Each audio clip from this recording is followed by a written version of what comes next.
this isn't actually today's episode, that's going to be coming up in a little bit. Well, I just want to say I haven't uploaded a Stephen 4 episode for a while, and I'm firmly blaming the computer for this. My previous computer wasn't accepting anything from any sort of external camera, such as a phone or my Fujifilm camera. So I've ended up having to basically buy a new computer. That one was, I've had a few other issues with it anyway, so I need to buy a new computer. So here we are, this is my new Apple MacBook Air, which I absolutely love so far. I've had it about a week, and I'm just getting around now to actually learn how to edit videos, which is what I'm currently doing here. But I just wanted to do a little intro just to explain that hopefully videos are going to be coming a little bit more frequent now. And I will hand over to past Stephen, who's about 3 weeks younger than I am, and he will introduce today's episode.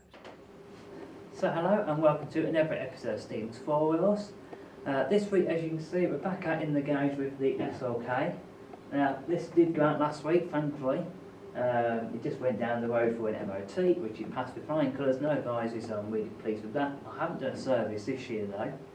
It's only done 2,000 miles since last January, but just over 2,000, so I've decided not to do a service this year. I didn't really see the point. But next year I'm going to do probably a big service on it. Probably do a gearbox oil change as well on it, which is going to be fun. Maybe do new spark plugs. That'll be quite a big cost. So I'm slightly glad that I'm not doing that this year. I'll save till next year, and that'll hit me right then. The whole point of today's video though is to go down a little trip down memory lane, because I did realise last week that actually it's been nearly 11 years since I passed my driving tests, and I know quite a few of you out there know me from when I used to have my bar and when I used to have different cars, and people have sort of got to know me as a friend there through my car. So I just wanted to talk to everyone about that and actually show you a little bit about my car history. So I started out passing my driving test 2010. At the time I didn't need a car because I was going to university in Birmingham City Centre, so I could get the train, a direct train going to Birmingham City Centre. That was absolutely fine. So I didn't need a car, so I thought, well, I'll just put on mum's policy. So I did have a little part-time job at a local hotel at the time, so that was only a few miles away. So at the weekend I'd borrow the car and just go and nip up to the local hotel. The good thing about having this was that I believe it was Direct Line, but I can't remember now exactly who it was. They used to do a policy, I don't know if they still do it, where actually you could go on as a name driver and actually balled up no claims bonus to use with them, so you couldn't take that anywhere else, you had to use it with them. Now this came very convenient when I finished university and needed a car, because then what I found was actually I had a few years no claim bonus already booked up, so I got a little bit of discount on insurance. Now obviously I was only 22 at this time, so it's just, insurance is still quite high for 22-year-old males in this country. So I wanted to try and find a car that was a little bit different, a little bit sporty. I quite like the idea of a hot hatchback, as most youngsters do, but it's very, very limited in what I could have. However, that doesn't mean that I actually settled for second best though. What I ended up going for was an Abarth 500, and I ended up spending a few months looking around for one, and for one reason or another just didn't find the right one. And it was coming up to Christmas 2014, and I thought, well, I'm going to go and leave the search now till after New Year and start again. So, as you can imagine, Christmas Eve, it was a Saturday, and I was there Saturday morning, a little bit bored as you are, looking at eBay, because you're always dangerous, and there was this two-tone grey Abarth 500 sleeve popped up, and I looked at it and thought, okay, it's the right spec, it's the right mileage, it looks in good condition. I ended up calling them up and going to view it. I then ended up buying it on Christmas Eve. Thankfully I had very understanding parents who went out in blooming, I think it was about 2 or 3 degrees, to look at this Abarth, and it was just so cold and all frosty and horrible, and it really wasn't good. We just didn't want to stand outside for hours looking at cars, but unfortunately I had to. And I ended up buying it. They only had it the day before. They wanted to do a few bits of prep and also wanted to service it as well. So I didn't end up picking the car up for about 2 and a bit weeks. Now anybody that has had their first car and has had to wait for their first car, not just gone out and bought it and taken it away immediately, it was the longest 2 weeks of my entire life. That's all I will say. I just remember it just dragging on and on and on. And eventually I was so excited. I think the night before I was really excited and not being able to sleep that much like a kid at Christmas. So I had that car for about 2.5 years, did about 15,000 miles in it, and I really enjoyed it. I made quite a few good friends with that, going to the shows and the Bath Club events as well. I still keep in touch with a few of those people as well. Hopefully one of them might be watching, and I think they do follow my channel a little bit as well. After about 2 years, I sort of started thinking, well, this is a fantastic, fun little car, but for me, it wasn't my dream car. It wasn't the car that I'd always wanted. As much as respect I have for the Abarths, I think if you haven't driven one, go and drive one, because they are absolute fun to drive. So definitely recommend that if you wanted to do that. For me though, my dream was always a Mercedes. I've always been a big Mercedes enthusiast since I was little, and for me this was the end goal for me. At that time I wasn't quite ready to go and actually make the next step up to a Mercedes. What I ended up doing was going for something as a little bit of a stepping stone. I ended up going for a nearly new Corsa VXR. Now this, I didn't have a problem with the car. I actually really liked the car. I probably still love the car now. In fact, if it hadn't been for two things: one, it isn't a very well bought car. I had lots of issues with it, ranging on the steering. I had a problem with the suspension.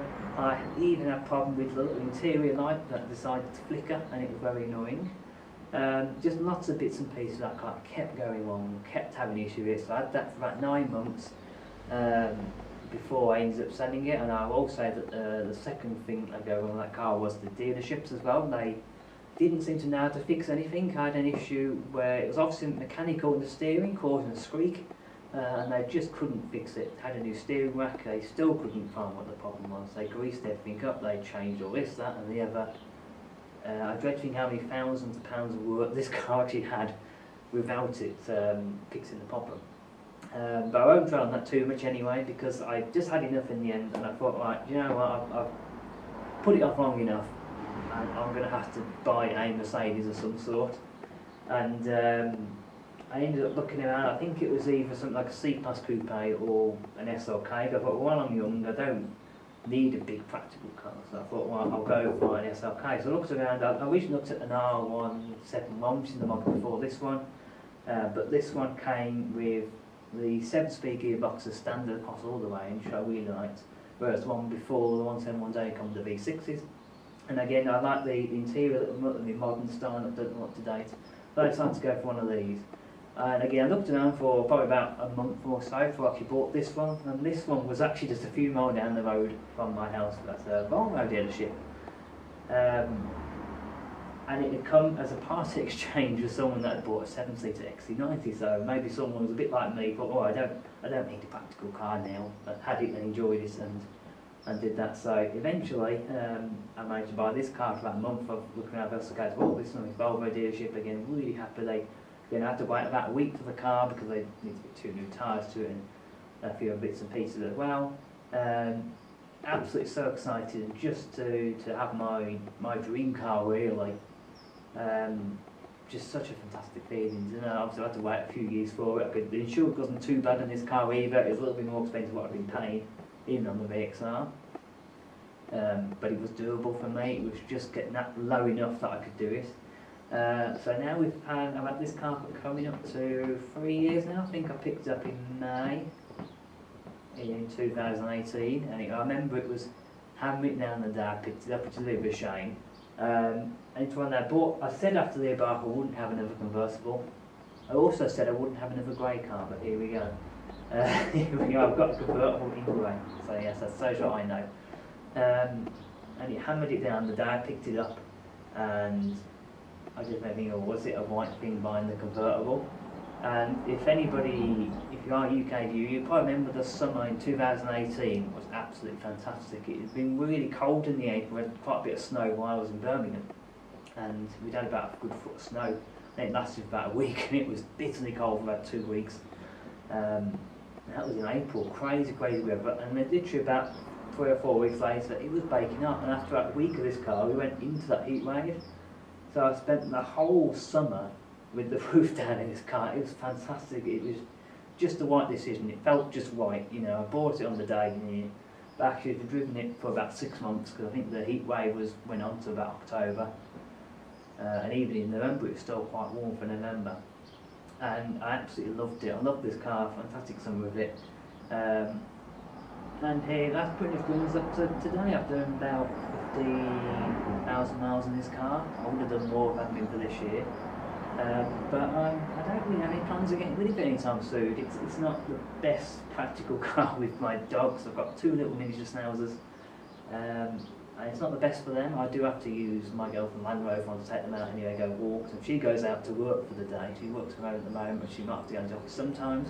It does mean I'm stuck with the boys in the house. I can't really go out anywhere with them if I like going out walking with them. That's the only thing I would say, but I have to say at the moment it's a little bit of a problem, but not an urgent problem.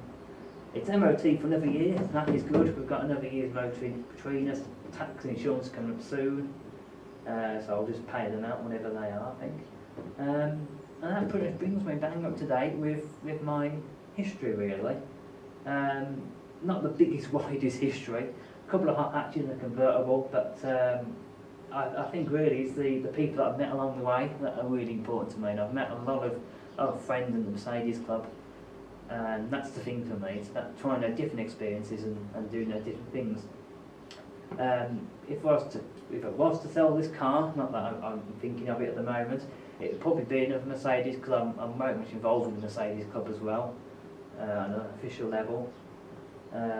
So I can't see myself having anything else. I say I am a bit of a die-hard Mercedes fan, so I think it would have to be another Mercedes if I did get with this one. But I'm very happy with this car. We've got hopefully another summer coming up of really good memories and good times ahead. So that brings us to the end of this Stevens Forwards episode. If you like this episode, make sure you hit that like button. If you want to leave a comment, make sure you comment below as well. And also make sure you subscribe to the channel to make sure you keep up to date with all the latest releases. Don't forget that you can also like Stevens Forwards on Facebook and Instagram. Search Stevens 4 Wheels. So it is goodbye from me and goodbye from the SLG until next time. Goodbye.